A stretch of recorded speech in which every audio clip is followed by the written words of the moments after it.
నిజామాబాద్ నుంచి నిర్మల్ వెళ్తున్న ఆర్టీసీ బస్సులో ఓ ప్రయాణికుడు 2 లక్షల నగదు ఉన్న తన బ్యాగ్ను మర్చిపోయాడు.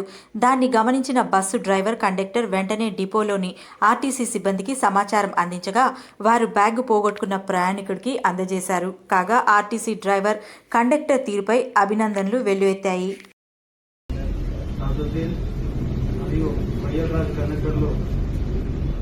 విధులు నిర్వహిస్తుండగా నిజామాబాద్ నుంచి నిర్మల్ వస్తుండగా వచ్చిన తర్వాత సాయంత్రం 3 గంటలకు